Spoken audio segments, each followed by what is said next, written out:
ጤና ይስጥልኝ እንኳን ለብርሃነ ልደቱ አደረሳችሁ አድማጮች። በቅድሚያ ማርስተ ዜናዎቹን አሰማለሁ። በኢትዮጵያ በመላ ክርስትና ሃይማኖት ተከታዮች ዘንድ የኢየሱስ ክርስቶስ ልደት በዓል ዛሬ በተለያዩ ዝግጅቶች በድምቀት እየተከበረ ነው። በሌላ በኩል ኦሮሚያ ክልል ላለፉት 5 ዓመታት ግጭት ይታዩባቸው ከነበሩ የምዕራብ ኦሮሚያ አካባቢዎች አንዳንዶቹ አንጻራዊ ጸጥታ መስፈኑን ነዋሪዎች አስታውቀዋል። ኢትዮጵያና የተባበሩት አረብ ኤሚሬቶች አንዳቸው የሌላኛውን ሰላምና ደህንነት እንዲሁም የግዛት አንድነት ለማስጠበቅ ያላቸውን ስልታዊ አጋርነት በድጋሚ ማረጋገጣቸው ተሰማ። የትራምፕ አስተዳደር በዲሞክራቲክ በሚመሩ 5 ግዛቶች ውስጥ ለችግረኛ ቤተሰቦች ለህፃናት እንክብካቤና ለሌሎች ፕሮግራሞች የሚሰጥ የገንዘብ ድጋፍን በማጭበርበር ስጋቶች ሊቆርጥ ወይም ሊቀንስ መሆኑን አስታወቀ። ዜናው በዝርዝር በኢትዮጵያ በመላ ክርስትና ሃይማኖት ተከታዮች ዘንድ የኢየሱስ ክርስቶስ የልደት በዓል ዛሬ በተለያዩ ዝግጅቶች በድምቀት እየተከበረ ነው። በተለይ በላሊበላ ከተማ ዛሬ የገና በዓል በርካታ ምዕመናን የውጭ ሀገርና የአገር ውስጥ ታዳሚዎች በተገኙበት በድምቀት ተከብሯል። ከተለያዩ አካባቢዎች የልደት በዓልን ለማክበር በላሊበላ ከተማ የታደሙ ምዕመናን የቤዛ ኩሉ ስነስርዓት ልዩ እንደነበረ ገልጸዋል።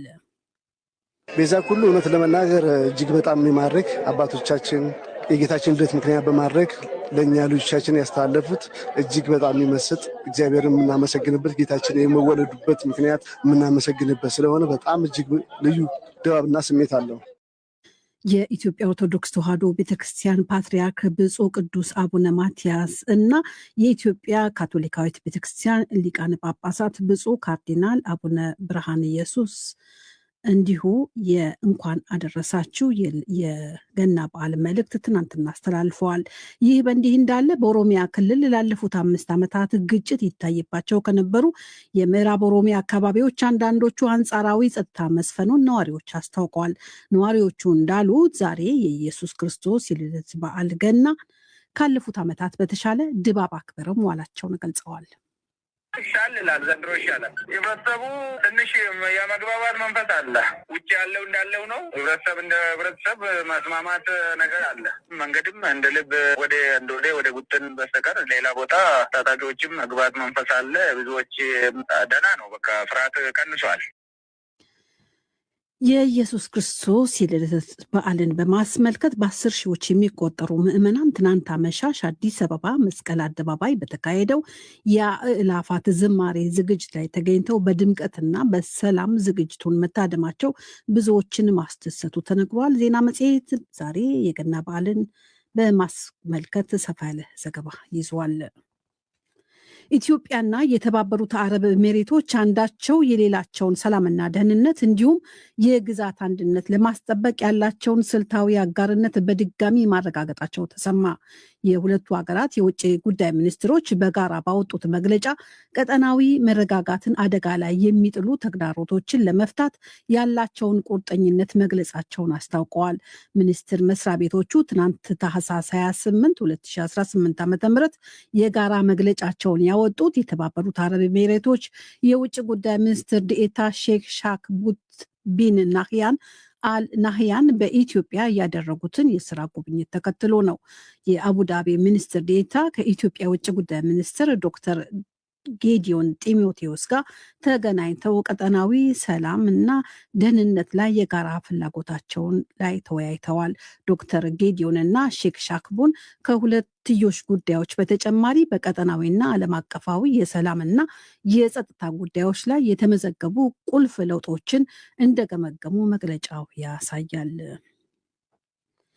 የዩጋንዳ ብሔራዊ ምርጫ ኮሚሽን የዛሬ ሳምንት ግድም በሚካሄደው ፕሬዝዳንታዊና የምክር ቤት ምርጫ ላይ የሚሳተፉ የ27 የፖለቲካ ፓርቲዎችን አጸደቀ።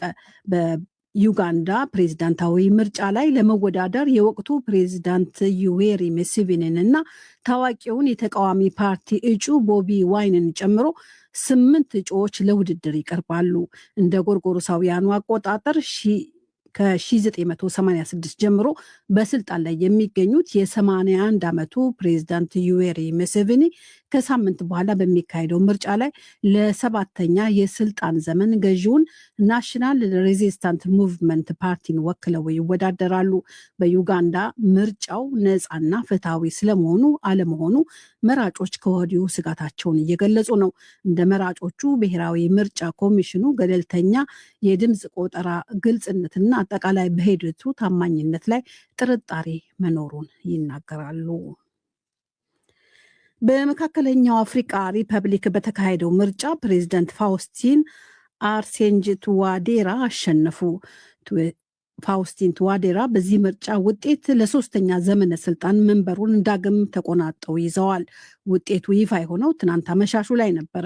ቱዋዴራ በምርጫው 76.15 ድምፅን አግኝተው ማሸነፋቸው እና የመራጮች ተሳትፎ 52 በመቶ አካባቢ እንደነበር ተዘግቧል። ይህ በእንዲህ እንዳለ አዲስ ተመራጩ የመካከለኛው አፍሪካ ሪፐብሊክ ፕሬዚዳንት ፋውስቲን አገራቸውን እንዲጎበኙ የሩሲያውን ፕሬዝደንት ቭላዲሚር ፑቲንን ጋብዘዋል። የሩሲያ የመንግስት የዜና ወኪል ታስ እንደዘገበው ቱዋዴራ ፑቲንን ታላቅ መሪ ሲሉ ገልጸዋቸዋል። መካከለኛው አፍሪካ ሪፐብሊክ ከ2018 ጀምሮ አማጺ ቡድኖችን ለመዋጋት የሩሲያውን ቅጥረኛ ተዋጊ ቡድን ቫግነርን ወደ ሀገሯ ካስገባት ጀምሮ የሩሲያ የቅርብ አጋር ሆና ቀጥላለች። የኢራን የፍትህ አካላት በሀገሪቱ የተለያዩ አካባቢዎች እየተካሄደ ላለው የተቃውሞ ማዕበል ምላሽ ለመስጠት የፍርድ ሂደቶችን በፍጥነት እንደሚተገብሩ አስታወቁ። የረብሻዎችን ጉዳይ በፍጥነት በትክክልና ሁሉን አቀፍ በሆነ መልኩ ለመፍታት ልዩ የፍትህ አካላት በልምድ ዳኞች እንደሚሰሩ የኢራን የፍትህ አካላት ኃላፊ ጎላምሴን ኤጄ መናገራቸውን የኢራን መንግስት መገናኛ ብዙሃኖች ዘግበዋል። ኤጄ እንዳሉት ከአሁን በኋላ በእስላማዊ ሪፐብሊክ ኢራን ላይ ላነጣጠረ ጠላት መንግስት ምንም አይነት ርህራሄ የለውም ብለዋል። ኤጄ በመቀጠል እስራኤልና አሜሪካን በኢራን ለሳምንታት የዘለቀውን ተቃውሞ አቀጣጥለዋል ሲሉም ከሰዋል። ባለፈው ህዳር ወር መጨረሻ ቴሄራን ውስጥ ተቃውሞ ከተቀሰቀሰ በኋላ በመላ ኢራን በፍጥነት በተሰራጨው ህዝባዊ ተቃውሞ በመጨረሻዎቹ 10 ቀናት ውስጥ ከ2000 በላይ ሰዎች ታስረዋል። ይህ አለመረጋጋት በይበልጥ የተከሰተው የሀገሪቱ መግባቢያ ገንዘብ ወይም መገበያያ ገንዘብ በውጭ ምንዛሬ ላይ በከፍተኛ ግሽበት ማሳየቱን ተከትሎ ነው። በሌላ በኩል በተቃውሞ ሰልፉ ላይ እስካሁን 29 ሰዎች መገደላቸውን የኢራን ሰብአዊ መብት ተከራካሪዎች አስታውቀዋል። ይህ በእንዲህ እንዳለ የኢራን የለውጥ አራማጅ የሚባሉት ፕሬዚዳንት ማሱድ ፔዜሽኪያን የጸጥታ ኃይሎች የኢኮኖሚ ተቃውሞዎችን እንዳይመክቱና እንዳያሸማቀቁ ማዘዛቸው ተዘግቧል። አድማጮች በመከታተል ላይ ያላችሁት ከዶይቼ ቬለ DW በቀጥታ የሚሰራጨውን የምሽቱን የዓለም ዋና ዋና ዜና